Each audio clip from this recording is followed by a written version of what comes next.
satsang du 21 juillet 2022, deuxième partie. Alors, libre cours, des questions, de ce que vous voulez.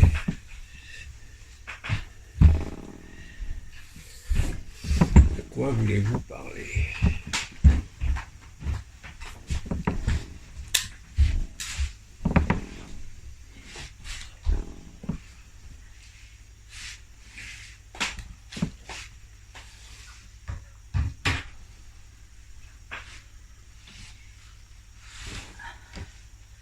Eh bien, si vous avez chaud, allumez-le. Non, j'ai mis là-bas.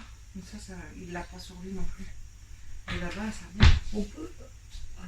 On est bien. Si vous voulez, on peut mettre un peu la clim. Non, ça non, fait là, mal, on sent la là. fraîcheur, là. La fraîcheur va arriver. Ça va, ça fait de l'air ? Oui, oui, oui, ça fait Ok. bien, là. Son allumé. Bien. De quoi qu'on parle ? Hein ? De quoi qu'on parle?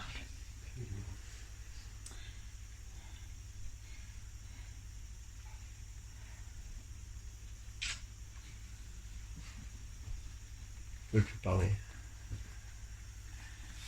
Ça va venir.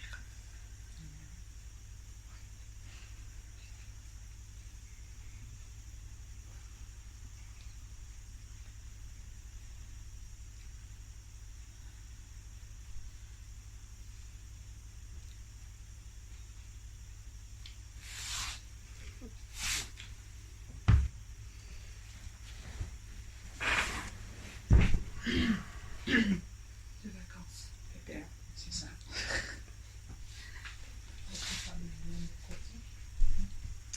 On pose beaucoup de questions sur le fait que nous ne faisons pas. Il y a un livre de Bidi qui dit en espagnol el no hacedor. Ça veut dire celui qui ne fait pas. Oui. Ouais. Et ça, c'est quelque chose qui est très, très difficile. Parce que si tu fais comme ça, c'est moi qui l'ai fait. La canne, elle est tombée toute seule. Mais moi, j'ai... Et alors non, ça c'était déjà également. C'est incroyable. Donc on parle du libre albedrío, le libre arbitre. Et dites-moi comment ça se dit en français. Libre arbitre. Le libre arbitre, ouais. Bah, parce que quand tu parles, tu t'exprimes depuis l'état naturel, effectivement les choses se font, c'est pas toi qui les fais. Ouais, mais quand je veux manger du poisson au lieu de la viande, c'est moi qui choisis, non? Non. Le fait que tu crois que tu le choix a déjà été établi.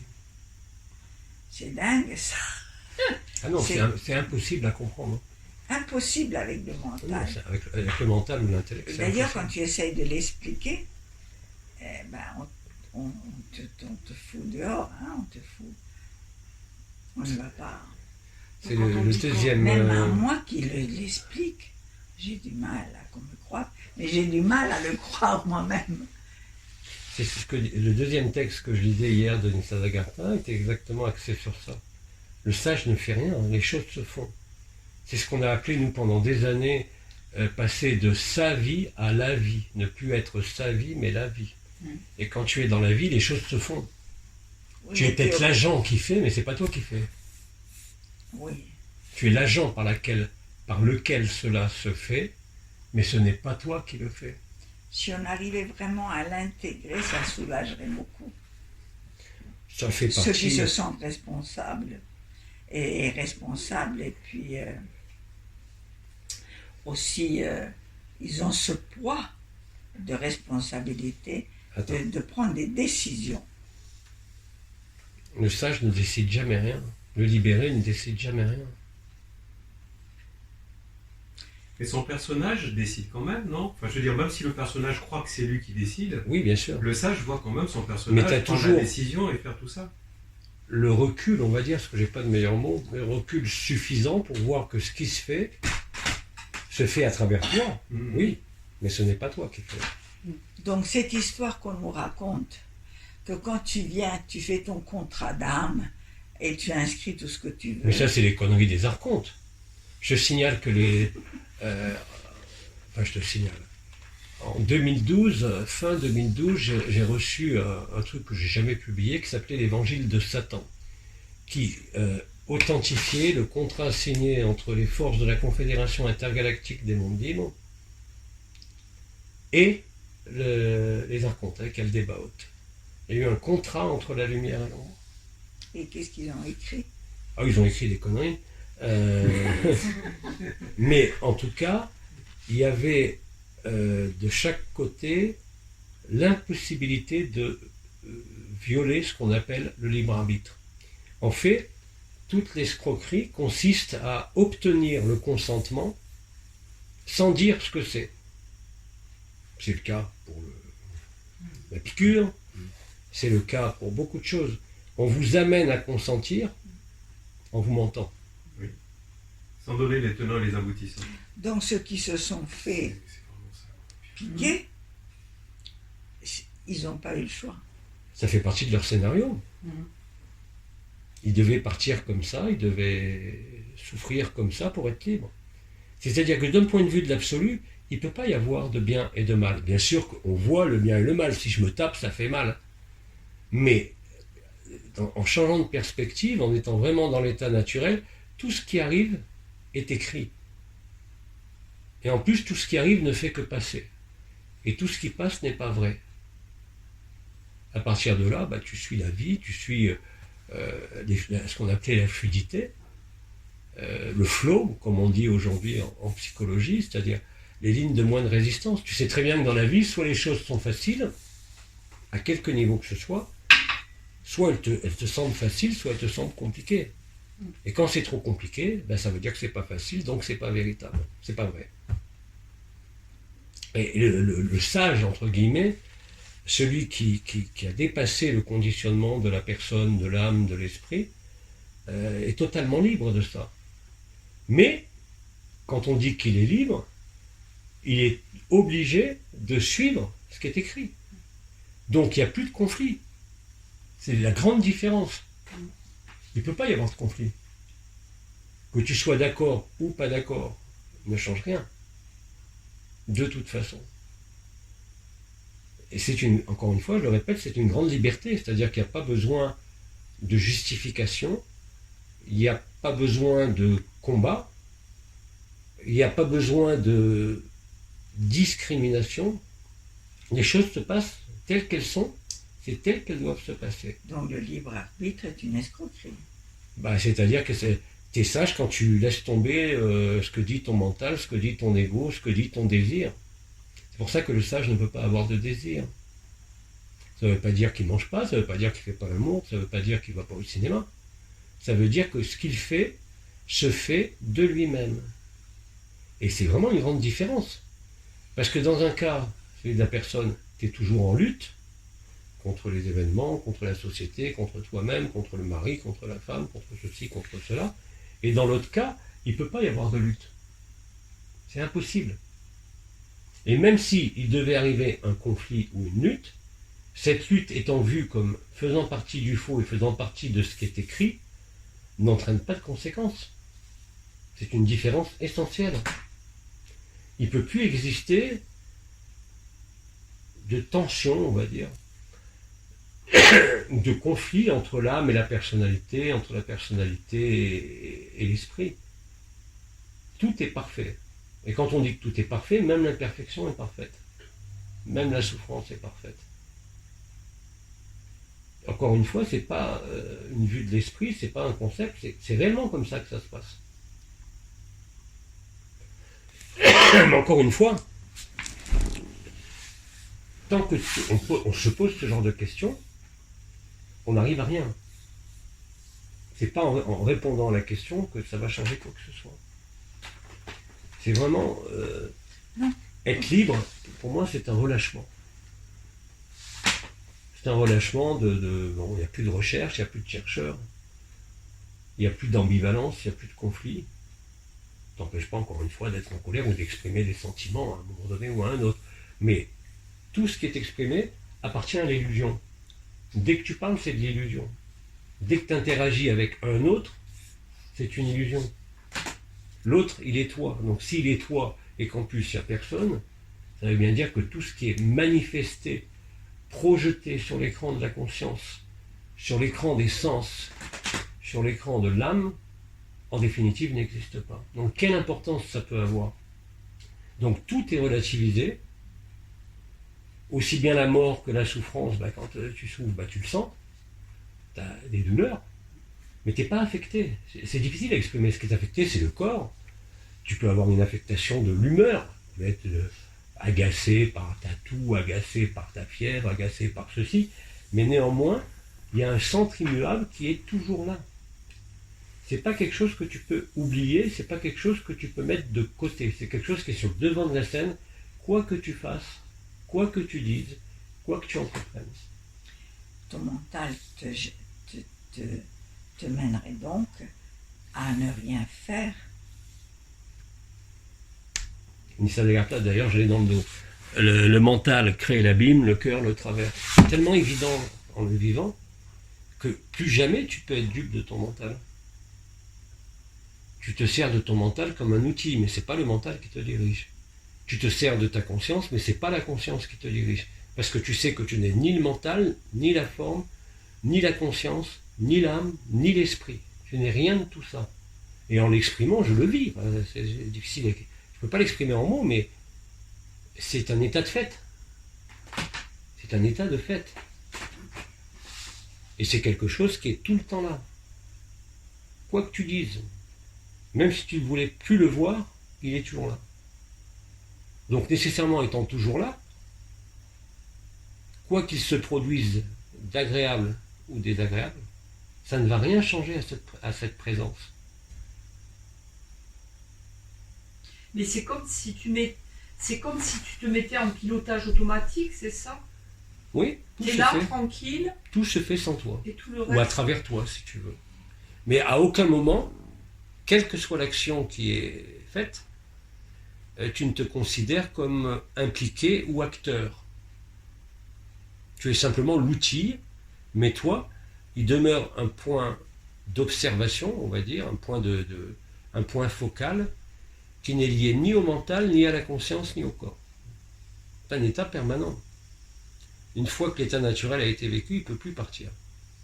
Ce n'est pas une expérience, je rappelle que l'état naturel est un état de fait, ce n'est pas quelque chose qui peut...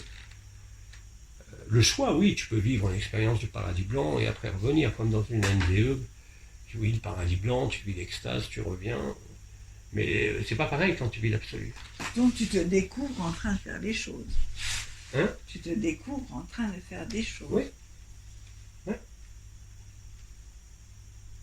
Et ça change tout au niveau des conséquences, des implications. C'est-à-dire, Osho avait parlé de la fainéantise, après Bidi avait parlé de la divine indifférence. C'est ça.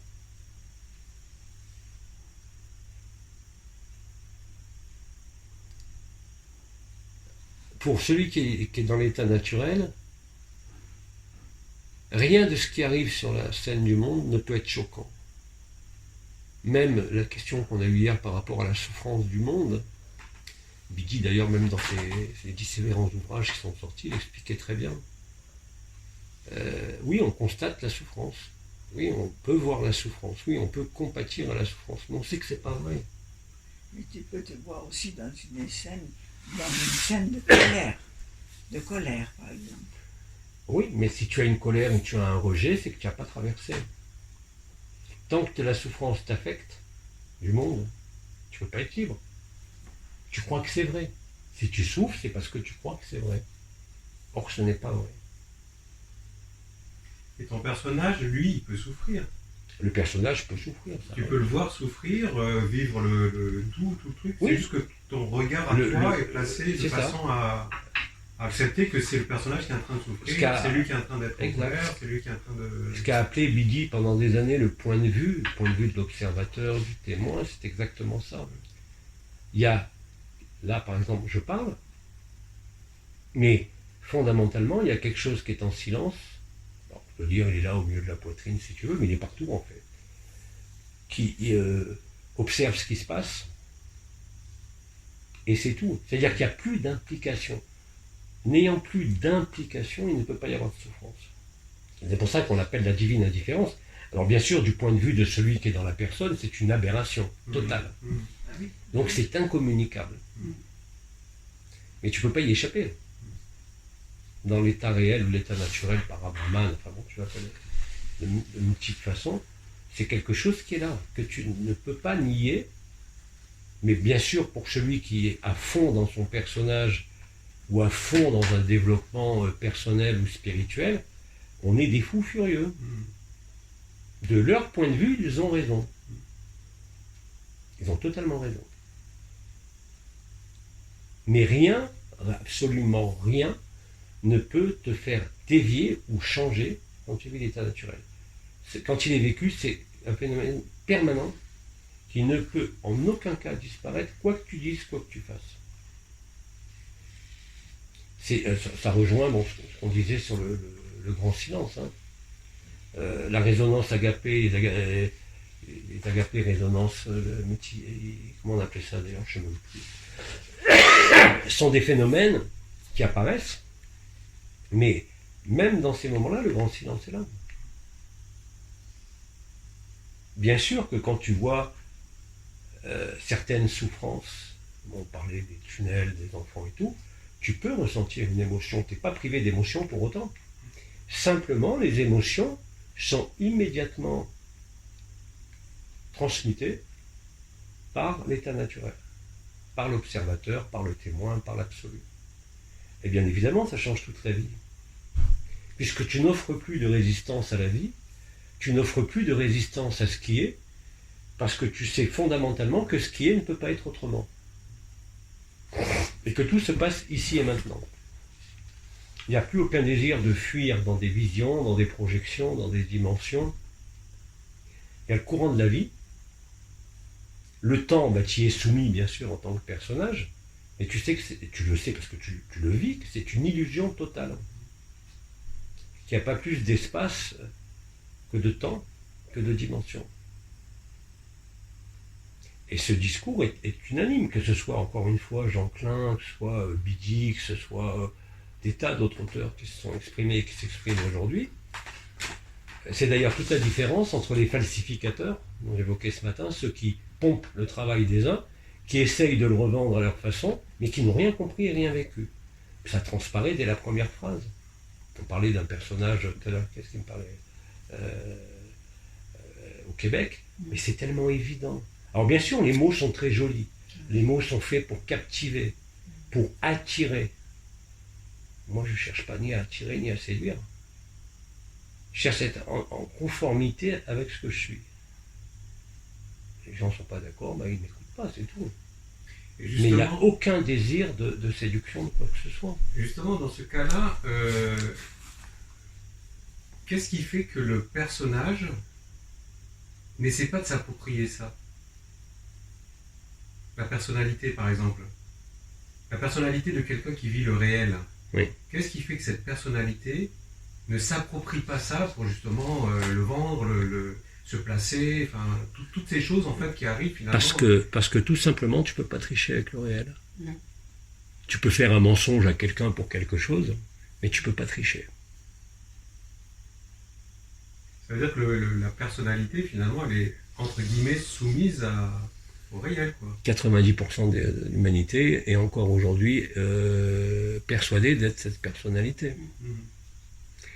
À partir de là, mais l'avantage de celui qui vit l'état naturel, c'est qu'il ne peut pas être affecté par tout ça. Il voit le jeu des uns et des autres, il respecte, comme je disais, laisser les rêveurs rêver.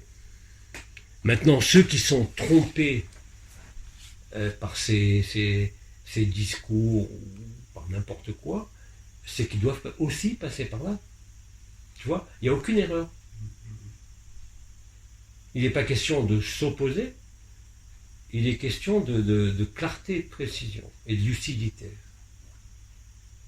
Maintenant, ça ne t'empêche pas de te planter dans la vie du personnage pour n'importe quelle raison, comme tout le monde. Mais cette différence essentielle, c'est que cette paix, tu la ressens. Cet amour indicible est toujours là, même quand tu es en colère, même quand tu dis que tu en as marre, parce que tu as le droit d'en avoir marre comme tout le monde, hein, pour n'importe quelle raison. Mais, encore une fois, ça ne peut pas disparaître. C'est-à-dire, il y a ceux qui croient qu'ils sont encore le personnage, qui croient qu'ils contrôlent leur vie, qui croient qu'ils contrôlent leurs décisions. Ils vont te parler de libre arbitre. Hein. moi je parle de la liberté de la grâce. C'est pas du tout la même chose. J'ai aucun libre arbitre. Aucun. La grâce, c'est ça. C'est comprendre et vivre que tu n'as aucun choix.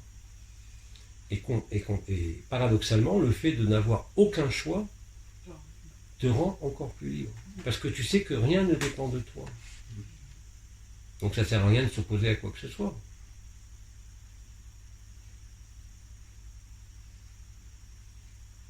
Donc la vie coule. Comme disait Bidi, quand je vois que je suis amour, je suis le tout. Quand je vois que je suis rien, je suis la sagesse. Et entre les deux, ma vie s'écoule. Et c'est une vie qui ne différencie pas, d'une vie d'une personne qui est une personne. Mais simplement, il y a cette lucidité, il y a cette clarté intérieure qui ne te quitte jamais. Et ne comprenez pas les mots clarté intérieure comme une clarté du médium qui voit clair dans les événements de ce monde. Hein. C'est bien plus que cela. Celui qui vit dans la permanence de l'état naturel, il vit chaque instant comme une perfection. C'est-à-dire qu'il n'y a rien à rajouter, rien à soustraire. Exact. Tout est à sa place et tu cherches même pas à comprendre pourquoi c'est comme ça ou pas comme ça. C'est quelque chose qui s'impose.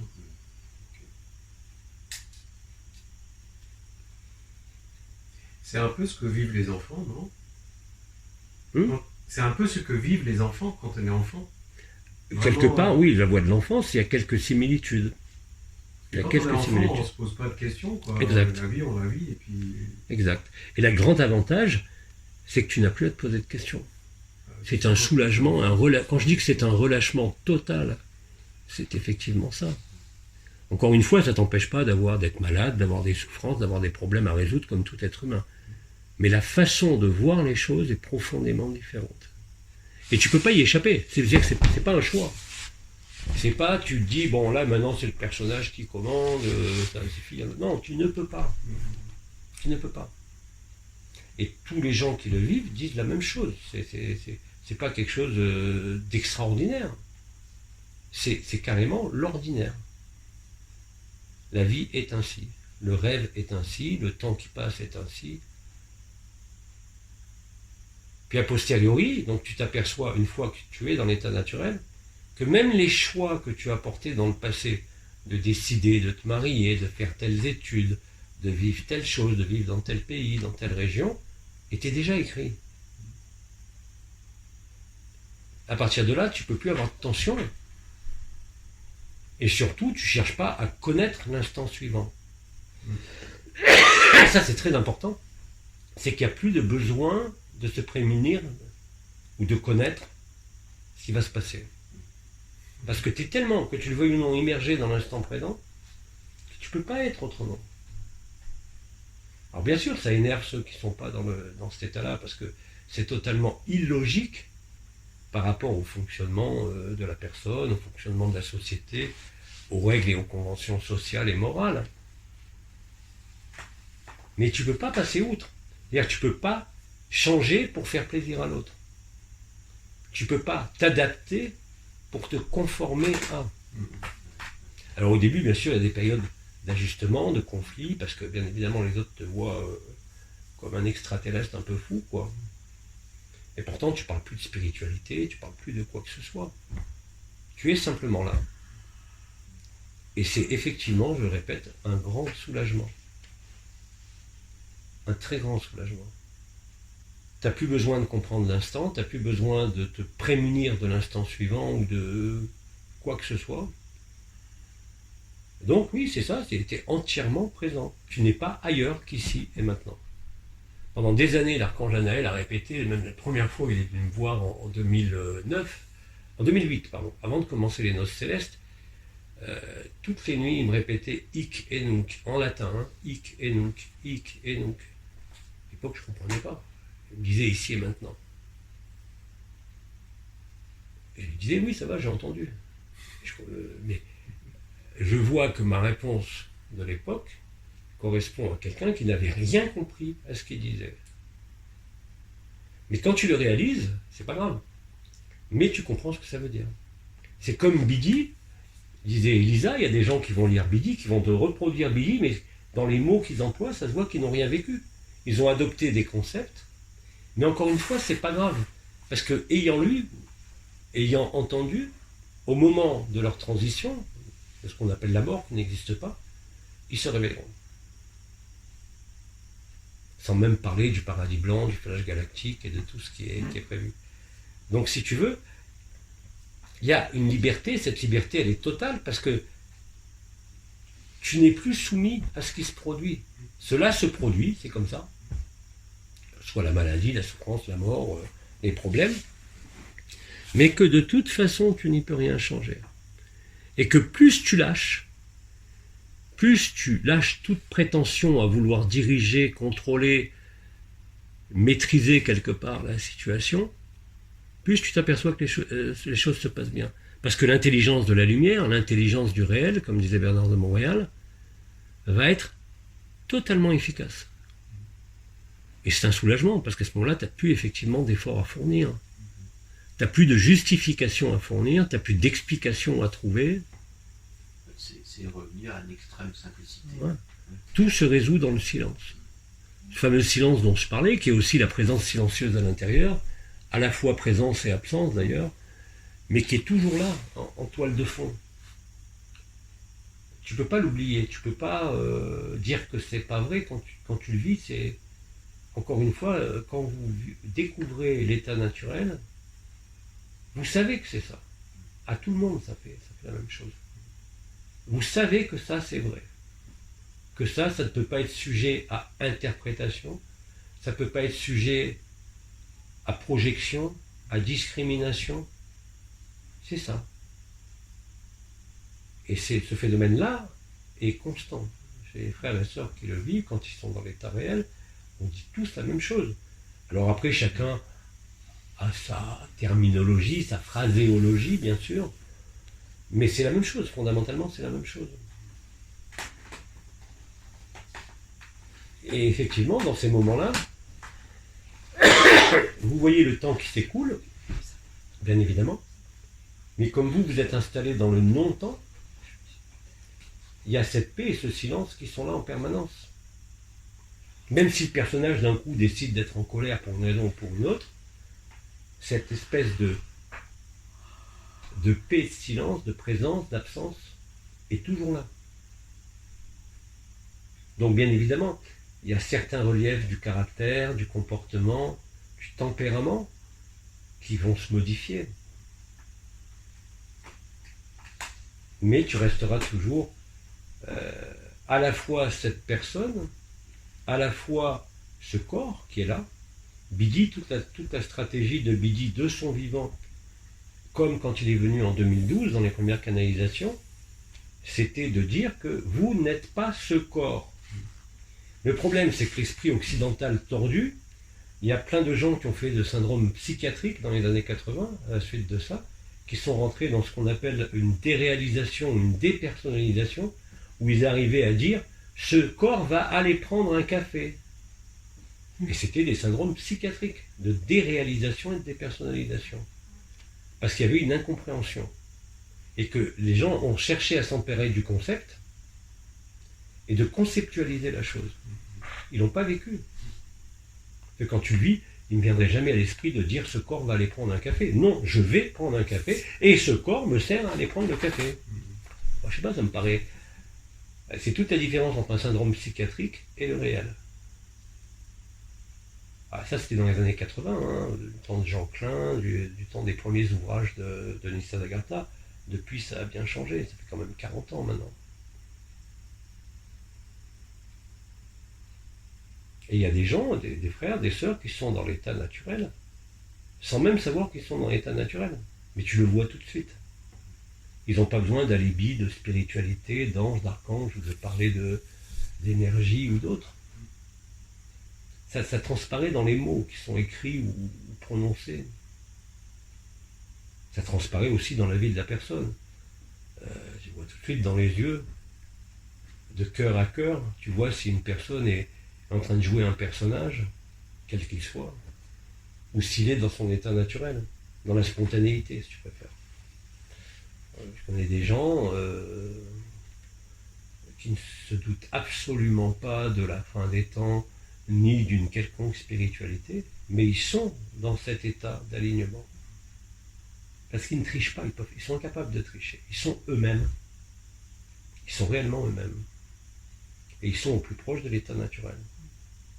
Et pourtant, ils ne savent même pas ce que c'est que l'état naturel, la personne, la personnalité, l'âme, l'ego. N'oubliez pas que toute démarche spirituelle, et ça je l'ai dit depuis longtemps, ne reflète que la peur de la mort, la peur de l'inconnu. Tu rentres toujours dans une démarche de développement personnel spirituel parce qu'il y a fondamentalement en toi, même inconscient, une peur de la mort, une peur de la disparition, une peur de l'inconnu. Et la spiritualité va t'apporter des réponses, mais ces réponses ne te libèrent jamais. Jamais, jamais, jamais, jamais.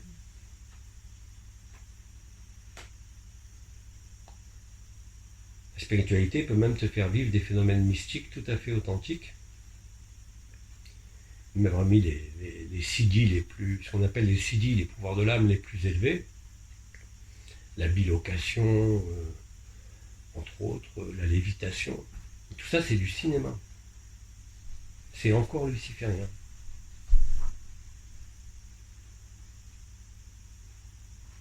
La spiritualité est le plus grand, les religions d'abord, bien sûr, et la spiritualité sont les plus grands pourvoyeurs d'illusions qui t'empêchent d'être dans cet état naturel. Parce que tu dois obéir à des visions, à des vibrations, à des conceptions, à des recherches, à des espoirs. Dans l'état naturel, rien de tout ça n'existe. Même si ça existait avant, ça n'existe plus.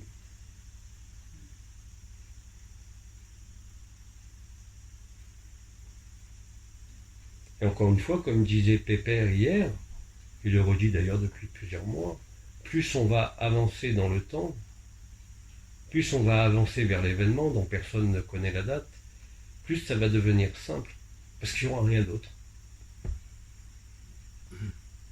Et l'être humain n'est jamais aussi bon que quand il est au plus profond du trou. C'est là où apparaît la résilience. C'est là où ce qu'on appelle rebondir. Quand l'être humain est obligé de se surpasser, au-delà de son cadre de vie naturel, est obligé de trouver des solutions, quelles qu'elles soient d'ailleurs, pour se chauffer, pour manger. À ce moment-là, l'être humain s'ouvre. L'être humain ne peut pas s'ouvrir dans le bonheur, la joie et l'équilibre. L'être humain ne peut découvrir le réel que dans le déséquilibre, dans le traumatisme.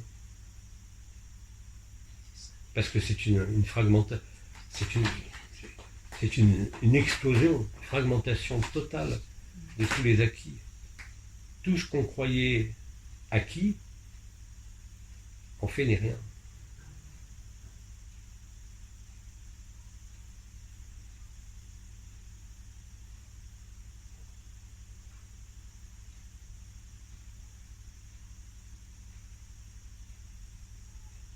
C'est quelque chose. Ça m'a bien séché le nez, son truc. Donc,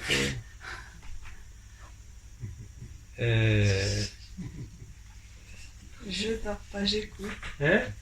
J'écoute. Ah, écoute. Il a séché, sinon il est séché. Comme quoi, des fois, c'est les choses les plus simples Oui. qui fonctionnent, encore une fois. Ouais. Ben, ce qu'elle m'a donné là ce matin, son jus de citron fou avec je sais pas quoi, du miel, et elle m'a donné un cocktail, ta belle-fille. Ouais. Parce que je toussais, j'avais le nez qui coulait. Ah ben ça a tout séché d'un coup. Je sais pas si ça va durer, mais pour l'instant c'est fait. Oui, j'ai vu passer une boisson, je pensais qu'elle te donnait un whisky ou quelque chose. Ah non, elle m'a donné un truc.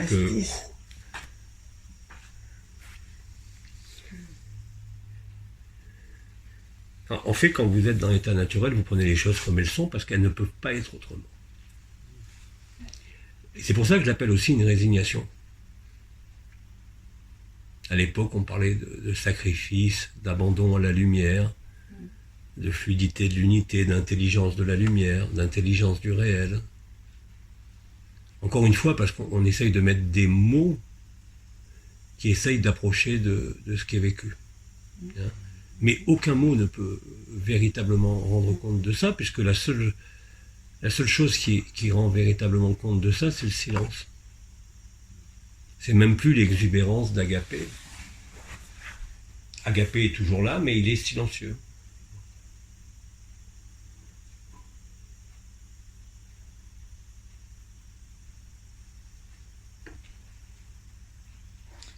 Et si on revient au jeu un petit peu, Omar avait dit qu'il allait y avoir une troisième guerre mondiale. Elle a déjà commencé. Oui, mais on n'a pas encore des bombardements. C'est toujours comme ça que ça commence. Ça a déjà commencé, bien sûr. C'est pas parce qu'on n'a pas pris une bombe en Europe que ça n'a pas commencé. La guerre est à un autre niveau aujourd'hui. On disait que... Tu as l'air déçu, Elisa. On disait que Poutine... On disait quoi? Que Poutine était un chapeau blanc. C'est bien plus qu'un chapeau blanc, Poutine. C'est celui qui est cité dans les prophéties de Fatima. C'est le sauveur de l'humanité, entre guillemets. Attends, explique-moi ça dans le jeu. Dans la troisième prophétie de Fatima, bon, Fatima, même si... Alors, attention, pour moi, Fatima, c'était pas la Vierge. Hein. Mais dans la prophétie de Fatima, qui, elle, est réelle... Ah, cette fameuse prophétie qui sortait pas. Mais c'était pas la Vierge qui est apparue. Non, ça je sais bien.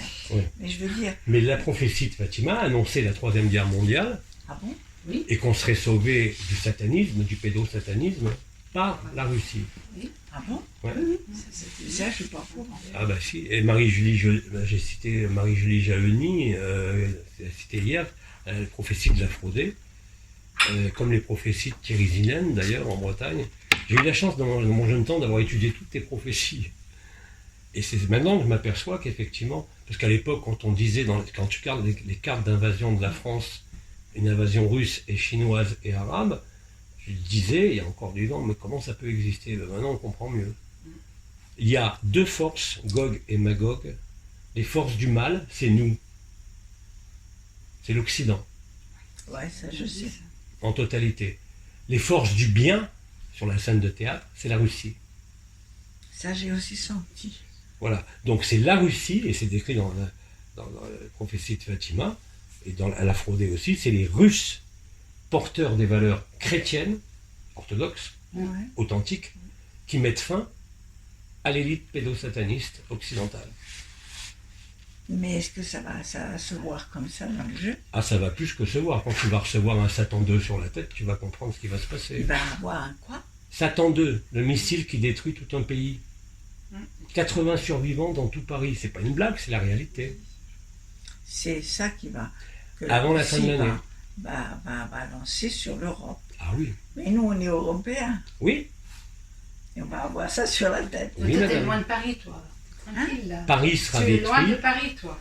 Lyon sera détruit. Oh, Troyes sera détruit.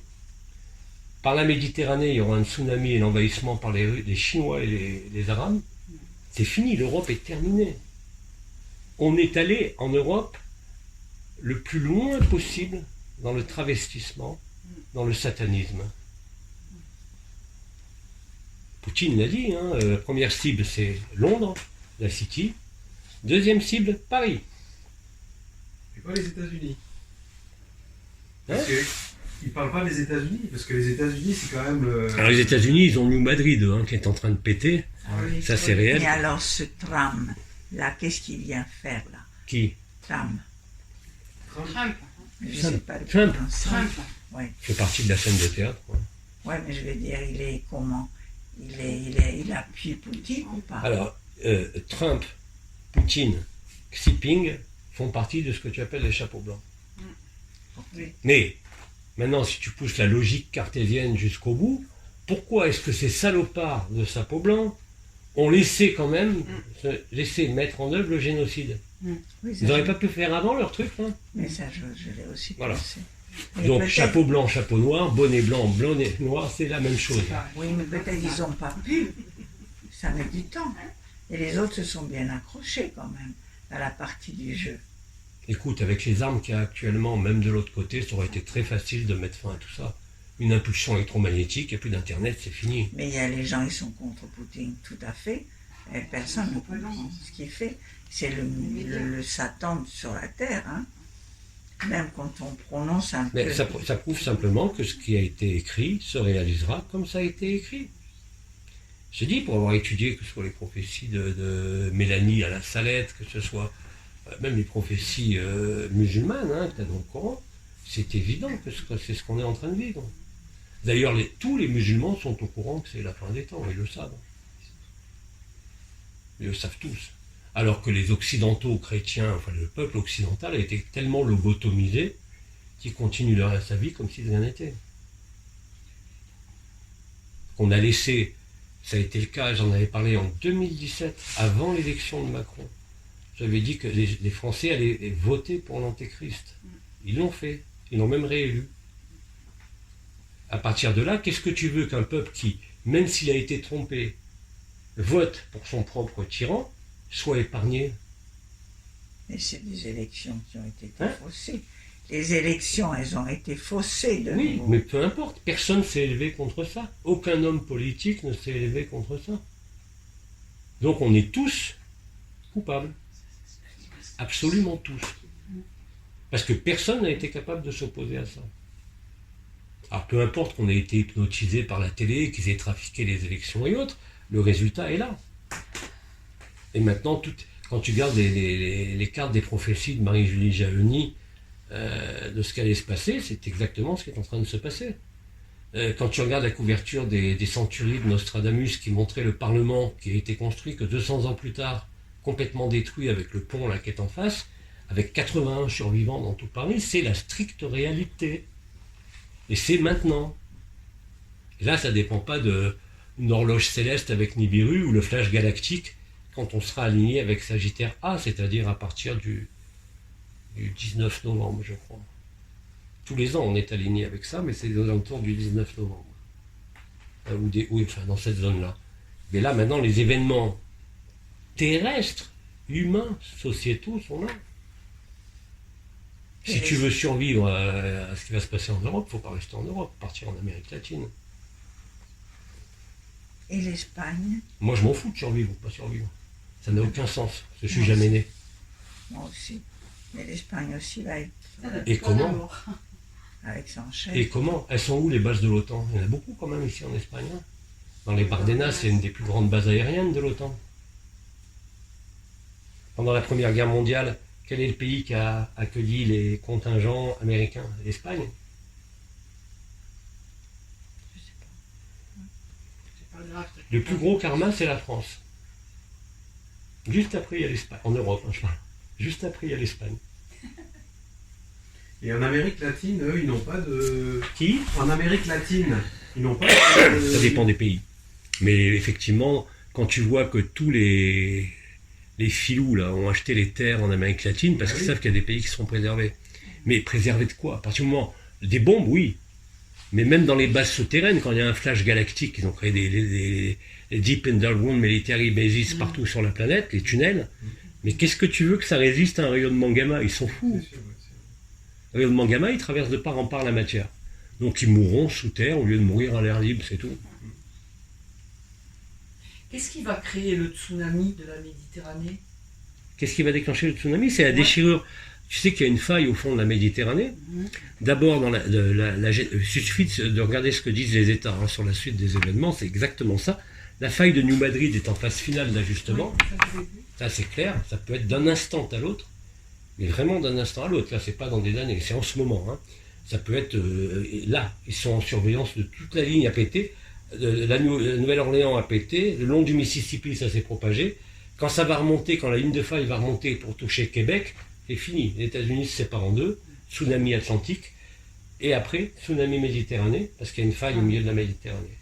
Et ça, c'est déclenché en ce moment. C'est lié aux modifications de la magnétosphère, de la ionosphère, des compressions. Quand vous regardez les diagrammes de ce qu'on appelle la magnétosphère, vous voyez bien qu'il y a le Soleil avec son vent solaire et qu'on est poussé par l'arrière par quelque chose qui est beaucoup plus gros que le Soleil. Ça, c'est en cours. Les Russes, de toute façon, l'ont dit. Ils ont des armes supersoniques qui sont en avance de 30 ans sur les autres pays, et ils utiliseront leur arsenal nucléaire, c'est évident. Ils ont décidé de mettre fin au pédosatanisme. Pour eux, c'est l'inverse des valeurs chrétiennes. Donc sur la scène de théâtre, ils ont raison. Donc, mais ils savent toute cette histoire de Nibiru.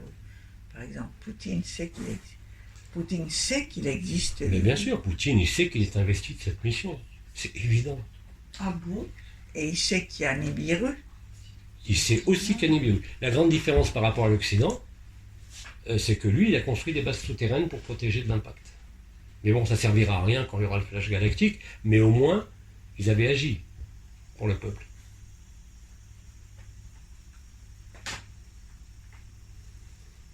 L'Europe, ce qu'on appelle l'Europe, c'est une construction nazie. On parle toujours de l'extrême droite comme des nazis, regarde en France avec Marine Le Pen. Le vrai facho, c'est qui? C'est Macron. Et les gens ne le voient pas, il y en a, ils sont complètement endormis. Le mec, il est pédosataniste, il est marié à un travesti de 70 ans. Ouais, ça, je sais. Il a tué 2 personnes pendant ses études dans des crimes rituels en Allemagne. Tout ça, ça va sortir. Pas censurer avec. Oui, bah, je m'en fous. J'ai déjà dit en 2017, alors de toute façon, ça ne change rien. C'est beaucoup maintenant. Beaucoup le savent. En 2017, je me rappelle très bien avant les élections, j'avais prévenu tout le monde. On était à Canmas, là. C'était entre les 2 tours. On a dit, vous allez signer votre contrat de mort. C'est écrit, on n'y peut rien. Simplement, il faut être lucide sur ça. Donc, Nibiru ou pas Nibiru, je vais te dire, avec ce qui nous prépare là, avant la fin de l'année, les missiles Satan avec 16 têtes nucléaires, c'est toute la France qui est détruite. Comment je posais la question, comment on meurt avec le nucléaire en fait? Comment on meurt avec le nucléaire? Comment? Quelle importance? Que tu meurs. C'est une curiosité. Ça dépend de ta distance par rapport au lieu d'explosion. Tu peux mourir du souffle, tu peux mourir de l'irradiation, Oui. tu peux mourir dans un second temps de la radioactivité. Les images, moi, que j'avais eues il y a très longtemps, c'était pas très beau. Il y avait des gens qui erraient en loc, parce qu'il n'y avait plus d'habitat, il n'y avait plus rien, avec la peau brûlée, des zones noires sur la peau, liées à la radioactivité. Parce que ça, c'est l'événement humain. L'événement humain, ce n'est pas l'événement collectif. Hein. Et que de toute façon, l'événement humain, ce que j'appelle l'apocalypse nucléaire, elle survient dans la semaine précédant le jugement dernier, comme on dit, c'est-à-dire le flash galactique ou le Nibiru. Et là, ça ne peut pas être une projection où vous donnez des dates, puisque comme Nibiru avance et recule, sa vitesse est relative, on ne peut pas savoir quand c'est. Par contre, les événements humains, eux, ils sont programmés depuis longtemps. Il suffit de regarder l'agenda 2030, il suffit de lire le grand reset de Klaus Schwab et vous comprenez que tout ce qui se fait est exactement ce qu'ils veulent.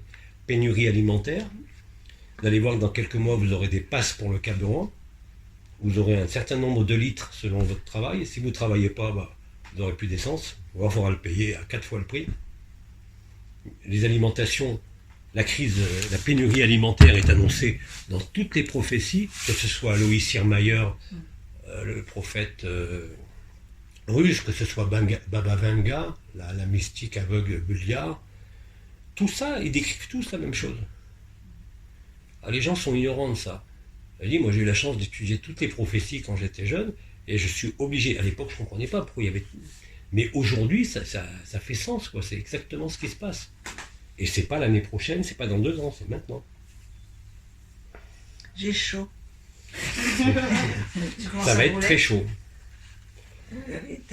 Ça va être très très chaud. Mais encore une fois, ça sera la meilleure occasion de se rendre compte, pour ceux qui ont encore peur de ça, que c'est une scène de théâtre.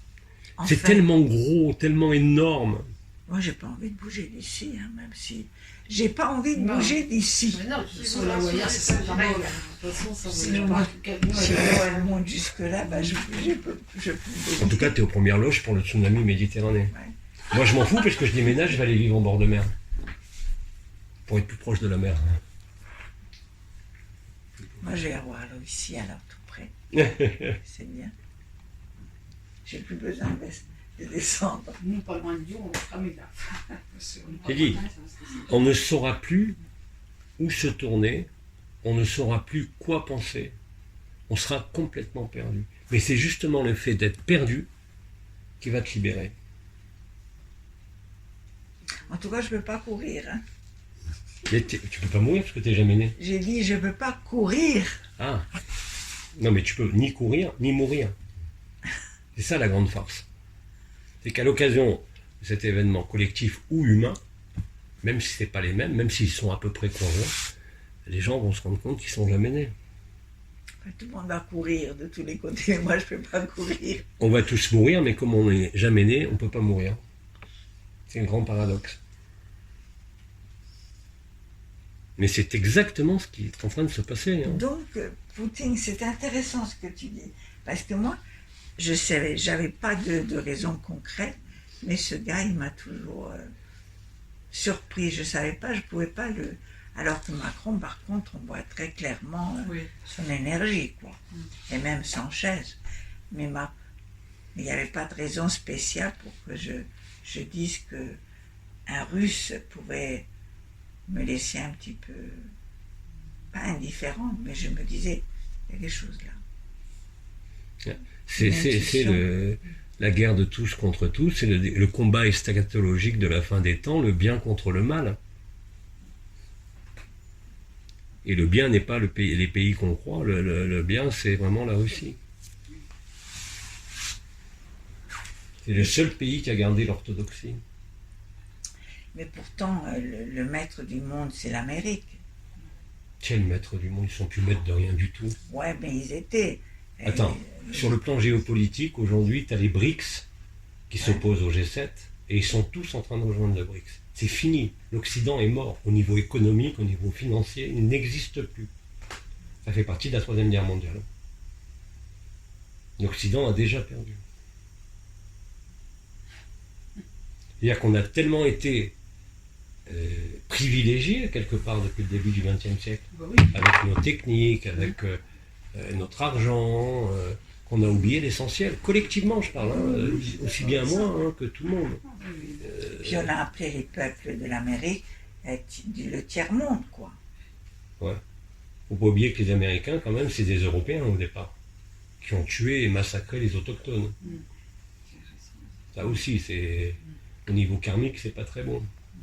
Comme les Espagnols avec... Ils se sont mélangés aussi avec les gens de là-bas. Le karma, il existe sur la scène de théâtre. Il est réel. Donc il y a un karma individuel et il y a surtout un karma collectif. Et le karma de l'Espagne, il n'est pas très bon non plus. C'était des conquistadores. Là, il n'y a plus de karma du coup maintenant. Fini. Et tout ça est en train d'arriver sous nos yeux. C'est pour ça qu'il y a urgence, je dis, à essayer de profiter des moments de paix, des moments où on peut être dans la nature, des moments où on va être au Camino del Rey, sur le bateau, à visiter, être vraiment dans la vie de l'instant, quoi. Beaucoup parmi encore travaillent et ont peu de temps. Moi j'ai tout mon temps, je passe mon temps sur ma terrasse ou assis sur ma chaise à rien faire. Mais il y a encore des gens qui sont très pris par leurs activités. Mais ils auront le temps. Quand il n'y aura plus rien, ils auront tout leur temps. Mais c'est ça qui va être dangereux. Parce que les gens ne savent pas ne rien faire. Ouais. C'est difficile quand tu as des enfants, surtout. On ne peut pas ne rien faire quand tu as un enfant. En plus, vous allez voir à quel point les Occidentaux sont spéciaux. Il y a des livres qui sont sortis officiellement, Le Grand Reset de Klaus Schwab, qui expliquent page par page, sur 300 pages, tout ce qui va arriver.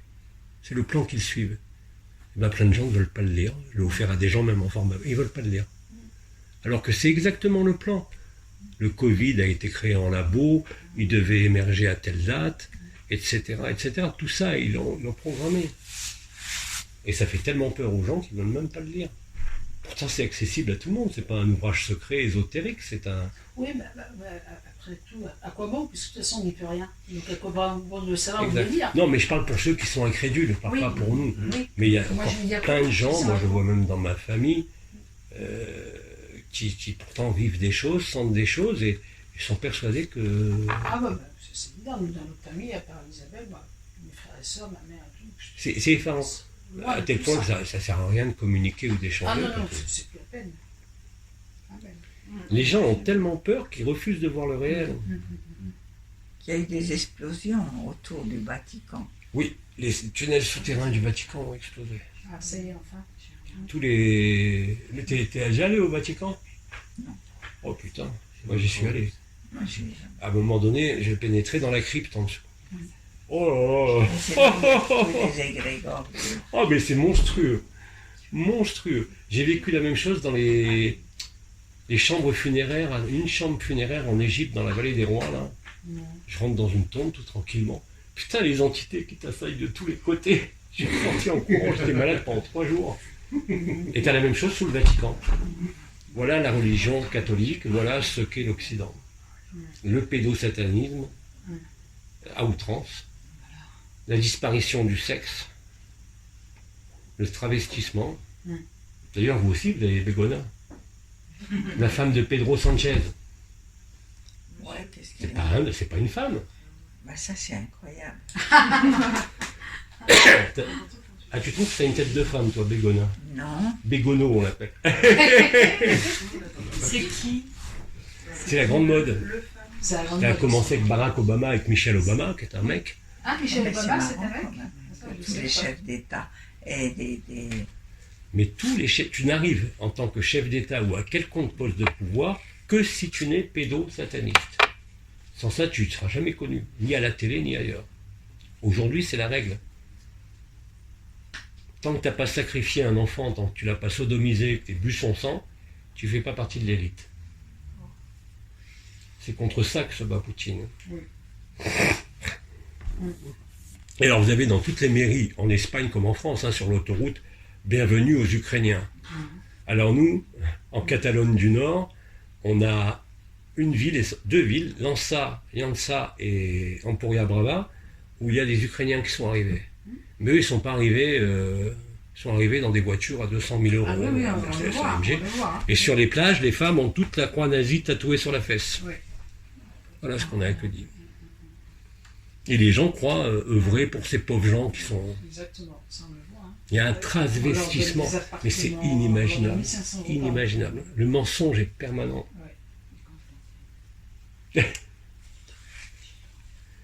Et on a fait confiance à ce mensonge.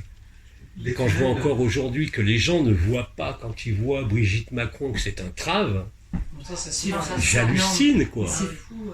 Avec quelque chose du 43 Ouais. pour 1m60. Et toi, elle a jamais décolleté par contre, elle est toujours habillée. Et moi, je me posais la question pour le Premier ministre, là. Ouais.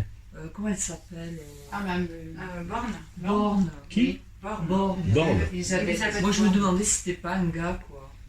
Elle est spéciale, elle. Hein. Pour la faire rire, je sais pas ce qu'il faut faire. Mais c'est des machines, c'est des machines. Ce sont des maîtres du mensonge. Tu ne peux pas être dans un gouvernement si tu n'es pas un maître du mensonge. Si tu ne sais pas mentir avec aplomb. C'est-à-dire regarder l'autre dans les yeux et continuer à mentir et à jouir de ton mensonge. Regardez Dupond-Moretti. Franchement, ministre de la Justice. Et bref, tout est comme ça. Et Olivier Véran, ministre de la Santé. Hein? Et sinon les Chinois. Elle n'aime pas les Chinois. Ils ont la même chose en Espagne. Hein. Et question, là, tout à l'heure on parlait des tunnels au Vatican. Oui. Qui ont explosé. C'est Ah quoi, oui, qu'est-ce qui s'est ils passé ont fait sauter tous les tunnels du Vatican. Oui, qui a fait sauter ça? Là, les chapeaux blancs. Il y a la mafia Khazar, là, une casse qu'on appelle, la mafia Khazar, qui est tout ce qu'on appelle ceux qui règnent sur les élites, ce qui s'appelle eux-mêmes les élites, qui sont des pédosatanistes, hein, et qui sont obligés de faire certains rituels pour accéder aux postes clés. D'accord? Et de l'autre côté, tu as les plus gentils, on va dire, ce qu'on appelle les chapeaux blancs, mais qui ne cherchent qu'une seule chose, c'est le pouvoir. Oui, eux aussi, ils veulent le pouvoir. Dans un cas comme dans l'autre. Simplement, il y en a qui sont soft, ils vont te tuer très lentement, mais sans te le dire, et les autres qui sont très hard. Il y en a qui adorent Moloch, Dieu Moloch, hein, et d'autres qui adorent Lucifer. C'est une merveilleuse scène de théâtre.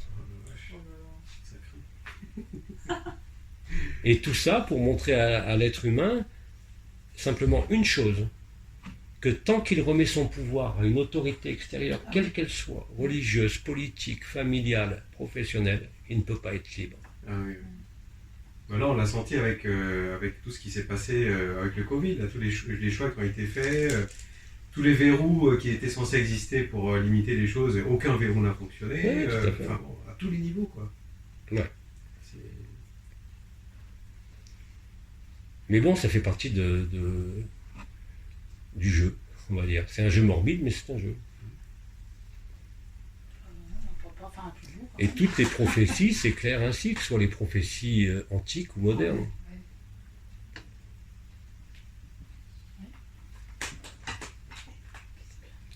Et là, par contre, autant au niveau cosmique, personne ne connaît la date, autant au niveau sociétal humain, les dates sont parfaitement connues. Pourquoi pour la guerre Pour la guerre. Pour la guerre, pour la pénurie, la famine, les famines qui arrivent, la pénurie de tout. C'est à la fin de l'année. Tout ça, c'est à la fin de l'année. Ah oui, c'est avant la fin de cette année, bien sûr, ça commence dès la rentrée. D'accord. Vous verrez, là, c'est pas une prédiction ni une prophétie. C'est pas que la moutarde qui va manquer. C'est pas moi qui le dis, c'est ce qu'ils ont écrit eux-mêmes. Je vous dis, regardez sur Google, Agenda 2030. Procurez-vous le livre en PDF, je l'ai, je crois d'ailleurs, de Klaus Schwab, Regret Reset. Et vous verrez que tout y est. Disparition de 75% des restaurants. Pourquoi est-ce qu'en Espagne, par exemple, ils mettent le train gratuit pour septembre? Tous les trains deviennent gratuits en septembre. Bah, tout simplement parce que vous ne pourrez plus prendre votre voiture, il n'y aura plus d'essence. Sauf pour les travailleurs. Et c'est déjà commencé, hein. Ils ont instauré au Sri Lanka le pass carburant. Et le pass carbone, le pass carburant, le pass alimentaire, le pass ceci, le pass cela. C'est ce qui est en train de se déployer. Et ça, c'est sur la partie occidentale. Ils vont pas avoir la main sur ça commence en septembre. l'Afrique, l'Amérique du Sud et tout ça. Alors, Ils vont pas créer des pénuries. non, eux, ce qui les intéresse, c'est les pays du bloc occidental, les pays du G7. Oui. Hein, c'est-à-dire l'Angleterre, l'Europe de l'Ouest, l'Australie, certains pays d'Amérique latine et bien sûr les États-Unis. Ça, c'est le bloc nazi, c'est le camp du mal. Mais de toute façon, les autres, ils vont pas être mieux lotis, parce que même s'il n'y a pas de troisième guerre mondiale, la plus grande prophétie d'avant l'apparition de Nibiru qu'avait donnée Anaël et qui est toujours valable, c'est que l'île de Java va s'enfoncer sous les eaux. Oui, ça c'est. D'un coup. La Ça Corse sera aussi. La Comment Corse, je crois aussi, elle a dit qu'elle sera Je engloutie. La Corse, La Corse? j'ai entendu dire qu'elle sera engloutie aussi. Je sais pas. Bah, il faut bien imaginer que s'il y a un tsunami en Méditerranée, la Corse, elle est mal barrée. Hein. La Sicile, la Sardaigne, tout ça, moi, j'ai entendu dire que Et là, encore une fois, je ne connais pas la date par rapport au cosmique, parce que personne ne peut la connaître. Mais là, les événements humains, il suffit de lire. Hein. Puis quand tu vois que depuis 3 ans, ils suivent mois pour mois le plan, tout est prévu. Il y a comme par hasard les 100 plus grandes usines alimentaires du monde qui ont brûlé.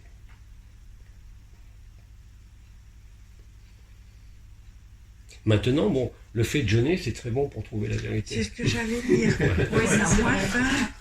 Ah, ben, On a moins faim. Bon, c'est un jeûne forcé. Hein. Le jeûne forcé. On va voir la ligne pour partir. Oui, il va y avoir des révoltes, là, parce que s'il n'y a plus à arrêter, Toutes les vu comment circonstances. on est entassé en ville, ça va être des révoltes, quoi. Ça va être- Toutes les il n'y a qu'à la circonstances. campagne, on peut un peu plus encore. Toutes les circonstances qu'on pourrait juger dramatiques, guerre nucléaire, pénurie et Oui. tout, en fait, sont des opportunités extraordinaires. Tant qu'on ne l'a pas vécu, ça fait peur. Mais quand on sera dedans, je vous garantis que ça ne sera pas la même chose. De toute façon, il n'y aura plus d'Internet. Donc déjà, on sera débarrassé de beaucoup d'ondes. Et on retournera, qu'on le veuille ou non, à l'état naturel. Il n'y a rien, sauf la nature. Mais à un moment donné, on disait que les galactiques aimaient la Terre, qui viendraient sauver, entre guillemets, la Terre. Des humains. J'ai pas compris. Les galactiques ne laissaient pas tomber la Terre, parce qu'ils aimaient la Terre, mais là, ils ne viennent pas nous aider, enfin, nous aider entre guillemets, si je peux dire. Que les galactiques vont venir nous aider. Nous aider? C'est ce qui a été dit, hein. C'est ce qui a été dit, hein. C'est ce qui a été dit. Mais ils viennent là pour vivre la même chose, Ah, pour vivre la dissolution dans le paradis blanc. Il y en a qui le savent, Ils sont d'autres qui ne le savent pas dans la Confédération intergalactique. C'est ça. Mais aussi bien les frigos des Dracos, là, les cigares Dracos qui viennent remplir les frigos de bouffe humaine, eux, ils sont pas au courant que c'est le piège galactique. Ouais. Et les forces acturiennes, les forces végaliennes et tout, savent très bien ce qui va se passer. La réabsorption du mythe de la création. Les Mais- cigares, c'est des dracos alors Hein? Les cigares, c'est les dracos. Alors, les cigares renflés, c'est les archontes. Les cigares tout droit, c'est les arcturiens. Les cigares faut se poser des questions. gonflés, c'est les archontes. J'avais vu un truc, un film, donc Je vais pas survivre. une gravation pendant le Covid de quelqu'un qui s'était donc la nuit où on ne pouvait pas sortir puisque c'était complètement défendu de sortir, et ben celui-là il est sorti comme il n'y avait pas de contrôle ni rien et qui avait enregistré avec son appareil comment sortaient des hôpitaux des gens qui bougeaient encore, qui étaient à moitié vivants, et il les mettait dans... Je me rappelle plus C'est au si on- Chili, ça. je sais plus, mais on voyait, je sais pas si c'était une navette spatiale, C'est les végaliens qui viennent chercher surtout les enfants et qui les emmènent dans les profondeurs du lac au Chili pour les soigner. non mais ça c'était des gens qui étaient encore vivants, mais des vieux, et ils les mettaient dans des, je sais pas si c'était des autobus ou je sais pas, et j'avais l'impression comme s'ils les emmenaient pour les manger, quoi. Ah C'était oui. peut-être les dracos qui les... C'est les reptiles et les insectoïdes mangent les humains, oui. Ils les sortaient des hôpitaux à moitié morts pour les bouffer. Le Christ disait ces paroles prophétiques. Ce n'est pas celui qui mange qui est gagnant, c'est celui qui est mangé. Oui. Parce que J'ai celui entendu qui dire est ça. mangé fait passer son information. Alors j'ai pensé ils remplissent les frigos. Et par rapport aux enfants, qu'est-ce qu'il a dit par rapport aux enfants Qu'ils étaient emportés. Ils étaient emportés, les enfants, tu disais Oui. Les enfants, tu disais qu'ils étaient emmenés dans des navettes, dans des... Oui, et ça c'est au Chili. On avait une, comment elle s'appelait, la journaliste chilienne qui venait à Ordiar Palespoc, elle était une grande amie à l'époque, et elle était spécialisée dans les soins des enfants qui étaient emmenés par les végaliens. Oui. Ils venaient, les petits bonhommes, là, dans les hôpitaux, ils rentraient, ils prenaient un enfant, ils l'emmenaient dans le vaisseau, ils plongeaient dans le lac, je sais plus comment il s'appelle le lac là-bas au Chili, et ils ramenaient les enfants le matin guéris. C'était très connu à l'époque, il y a eu plein de reportages sur ça. Mais pas long, finalement, puisque... Mais en fait, quand tu disais la Confédération vient nous sauver, mais c'est justement la fin qui nous sauve. C'est la destruction de ce qui est faux. Donc, c'est ça qui nous sauve. Mm. Sans ça, on aurait tourné perpétuellement dans le rêve. Tu sors jamais d'un rêve quand tu es en train de rêver. Il est exceptionnel, sauf un rêve très intense, que tu te réveilles. Par contre, quand tu fais un cauchemar, c'est très fréquent de te réveiller. La même analogie, T'as même plus envie de te rendormir. la même chose. Les Quand tu dernières- rêves et que c'est agréable, il n'y a aucune raison que tu te réveilles. Les dernières nouvelles que j'ai lues par-dessus sans vraiment approfondir, je crois que Poutine, il y a quelques jours, il a lâché le gaz pour l'Europe. Ça veut dire qu'il va rallonger l'agonie. Non, pas du tout. Il livre 30%. Il a remis Nord Stream 1 avec une livraison à 30%. Ce qui correspond même pas au tiers des besoins. On est totalement dépendant du gaz russe. Donc il n'y a plus de gaz russe, il n'y a plus de vie, il n'y a plus d'économie. Mais il va envoyer un petit peu quand même. Juste de quoi faire. Elle voudrait l'adoucir un peu. Juste de quoi rentrer un peu d'argent pour fabriquer en série ces Satan 2 là. Mais il l'a montré en plus. Comment ça va augmenter le prix? Ah bah, tu vois déjà ce qui se passe avec l'essence et l'alimentation. hein. C'est rien. L'alimentation, c'est horrible. Tu achètes 3 fois rien et ça te coûte une fortune. Mais paraît-il, dans d'autres pays, c'est encore pire. En Colombie, c'est très cher l'alimentation maintenant. Mais en Colombie, ils produisent pas leurs propres aliments parce qu'ils sont. Ils ne sont pas préparés puisqu'il est exporté. Oui, c'est ça, c'est que tout est. Et je pense sincèrement que pour l'instant, on n'a encore rien vu. hein. Ouais, Du je pense chaud. Elle m'a dit, Patricia, que comme ça a tellement augmenté quand elle était là, qu'elle voulait acheter des lentilles et des trucs pas chers. Il n'y en a plus. Il n'y a pas de lentilles, il n'y a plus des choses en gras, des choses... En France, vous avez toujours pas de moutarde? Non. Nous, il y en a partout dans les magasins ici. Hein.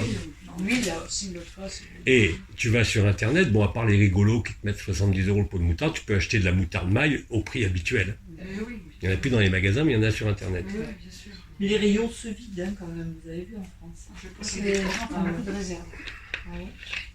En fait, c'est pareil, quand ils annonçaient les pénuries d'huile de tournesol en France, nous, en Espagne, on avait des palettes d'huile française qui arrivaient. Ouais, à 3 € et quelques le litre. Hein? Alors que c'était à 0,90, à 3 €. 3 € multiplié par 3. Mais ça, c'est pas la pénurie organisée, c'est simplement les commerçants qui en profitent un max. Voilà. c'est du racket. Donc pour l'instant, on est dans une hyperinflation, mais on n'est pas encore dans une pénurie, vraiment. On spécule. Bon, on va bien s'amuser alors. L'avantage, c'est quand tu es libre, avec ton état naturel, tu fais un repas tous les 3 jours, ça va. Tu quoi? Moi, je fais un repas tous les 3, un vrai repas tous les 3 jours. Autrement, je mange des portions ridicules. Bah, aujourd'hui, on va avoir un barbecue de poisson, Et voilà. Hein? comme on dit. Barbecue de poisson. De poisson. Oui. Un barbecue de poisson. Ah, ça, c'est bon, ça. Ah, chez lui, il nettoyait les sardines. Et puis aussi des salades et des trucs. On va bien manger aujourd'hui. Ah, profitons-en alors. Profitons-en. Peut-être après, on va plus pouvoir. C'est ça. Est-ce que tu préfères que j'annonce cet après-midi Bidi sur YouTube que sur Facebook? Pour toi, c'est plus facile ou pas? Sur YouTube. Oh, ils vont Moi. être perdus. Pour moi, c'est tout facile parce que là, je sais comment ça fonctionne. Bon, alors j'annonce sur YouTube, sur le canal Elisa Bernal et Seigneur Ouais. YouTube. Voilà. Ok. Et alors, voilà, Elisa Bernal. Elisa Bernal. Elisa Bernal tout court sur, Oui, là, c'est Elisa Bernal. sur YouTube. Je vais mettre le lien de ta chaîne YouTube.